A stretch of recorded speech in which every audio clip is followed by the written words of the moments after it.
नमस्कार। इन खबर में आपका स्वागत है। फिल्म अभिनेता सुशांत सिंह राजपूत की मौत की जांच के बहाने शुरू हुई लड़ाई अब पूरी तरह से सियासी हो गई है।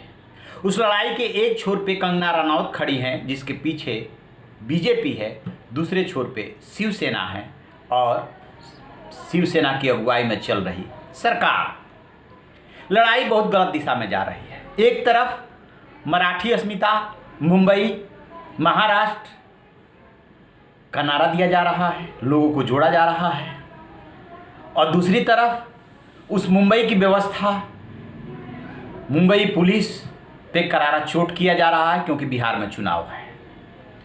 सामना रोज लिखता है, सियासत की अपनी भाषा होती है, लेकिन आज उसने जो लिखा उसमें अचानक अक्षय कुमार आ गए। फिल्म अभिनेता अक्षय कुमार की जो प्रधानमंत्री नरेंद्र मोदी से या बीजेपी से नज़दीकी है, वो किसी से छिपी नहीं है। पिछले चुनाव से पहले उन्होंने जब इंटरव्यू लिया था तो वो बड़ा चर्चित हुआ था। सामना लिख रहा है कि एक नटी कंगना रनौत के लिए, अभिनेत्री ने जिस तरीके से मुख्यमंत्री के लिए तू तड़ाक की भाषा का इस्तेमाल किया, जिस तरीके से मुंबई को पीओके बताया, मुंबई पुलिस की लानत मलानत की, उसके बाद कम से कम पूरी फिल्म इंडस्ट्री नहीं तो आधी को तो साथ आना चाहिए था। और उसमें फिर अक्षय कुमार का विशेष रूप से जिक्र किया जा रहा है कि अक्षय कुमार को तो बोलना चाहिए था। अक्षय कुमार का ही क्यों जिक्र किया गया? और भी तो वहाँ बहुत सारे फिल्म अभिनेता हैं, बहुत सारे प्रोड्यूसर्स हैं, डायरेक्टर्स हैं, बड़े बड़े लोग हैं। जानबूझ करके टारगेट पे लिया गया है, क्योंकि उनकी नज़दीकी बीजेपी से पता है। तो लड़ाई किसकी है? शिवसेना बनाम बीजेपी की। एक और आप याद कीजिए, जब सोनू सूद उसी मुंबई में गरीबों को, मजदूरों को घर भेजने के लिए अभियान चला रहे थे, तो अचानक उनको रेलवे स्टेशन पर रोक दिया गया था। शिवसेना के पेट में दर्द हो गया था। वो भागे भागे मातोश्री मिलने के लिए पहुंचे थे एक मंत्री के साथ में। तब इसी संजय राउत ने बयान दिया था कि उनको मातोश्री याद आ गया है।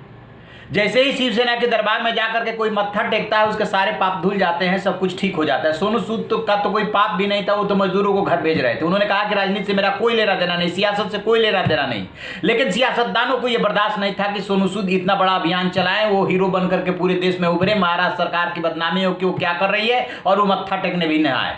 दरअसल वहाँ की जो राजनीति रही है वो शिवसेना के दरबार में मत्था टिकाऊ रही है। दूसरे छोर पे राजनीतिक दल कांग्रेस, एनसीपी और बीजेपी रहते हैं, लेकिन शिवसेना की अपनी राजनीति चलती है, राज ठाकरे की अपनी राजनीति चलती है। राज ठाकरे पूरे सीन में कहीं दिखाई नहीं दे रहे हैं, क्योंकि शिवसेना सत्ता में है। और जो राजनीति चल रही है वो महाराष्ट्र और मुंबई के नाम पे, जैसे ऐसा लग रहा है किसी की बपौती हो महाराष्ट्र और मुंबई की अस्मिता का सवाल उठाया जा रहा है कि इस मुंबई को कैसे कोई बोल सकता है, इस महाराष्ट्र को कैसे कोई बोल सकता है। महाराष्ट्र और मुंबई की गलती नहीं है, व्यवस्था चलाने वाले की गलती है। कंगना रनौत प्रकरण को छोड़ दीजिए, नेवी अफसर मदन शर्मा के साथ क्या हुआ, क्यों हुआ, क्या उसमें भी बीजेपी इन्वॉल्व थी? हमला किसने किया?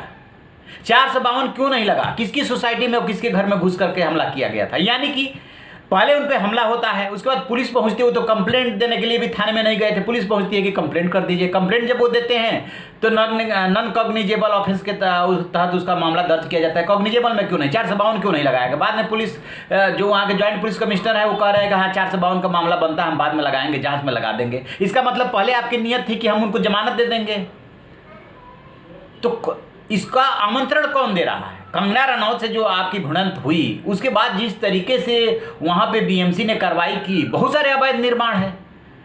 तो अवैध निर्माण को तोड़ करके और आप जो है चाह रहे हैं कि आपकी पीठ थपथपाए लोग सामने आए मुख्यमंत्री के खिलाफ। कंगना रनौत की इस भाषा का कोई समर्थन नहीं कर सकता।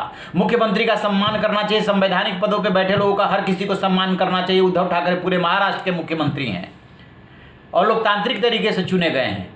लेकिन ये आपको अधिकार किसने दे दिया कि आप जो है नटी शब्द तो कोई बहुत अच्छा शब्द नहीं होता है, हरामखोर कोई बहुत अच्छा शब्द तो नहीं होता है। आपने उसके बाद में नोटी हरामखोर के नया अर्थ निकाल दिया। आप अपनी भाषा पे नियंत्रण नहीं रखेंगे, अपनी भाषा पे संयम नहीं रखेंगे, दूसरों को सीख देंगे, अक्षय कुमार को टारगेट करेंगे, सोनू सूद मत्था टेकने नहीं जाएंगे तो मत्था जबरदस्ती टिकवाएंगे। कौन सी राजनीति हो रही है? शिवसेना की ये बदले की भावना की राजनीति है।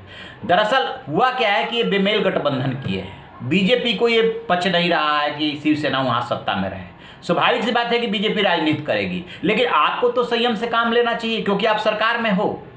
वो नहीं हो रहा है और दोष किसी दूसरे पे मढ़ा जा रहा है। जो बाहर से आकर के वहाँ पे कमा धमा रहा है, उसको ऐसे लग रहा है जैसे शिवसेना के जेब से पैसा दिया जा रहा है, जेब से तनख्वाह दी जा रही है। शिवसेना कौन है? शिवसेना कैसे ठेकेदार हो सकती है? देखिए राजनीति को समझिए, पूरी की पूरी राजनीति है।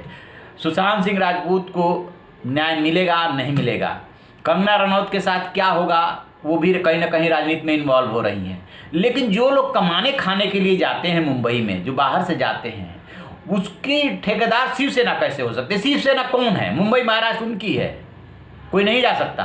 दिल्ली कोई नहीं आ सकता। वैसे दिल्ली भी कह देगी, कोई भी शहर कह देगा कि बाहर के लोग यहाँ नहीं आ सकते। सोचने और समझने की जरूरत है कि ये सियासतदान कर क्या रहे हैं और इसके लिए जिम्मेदार कौन है।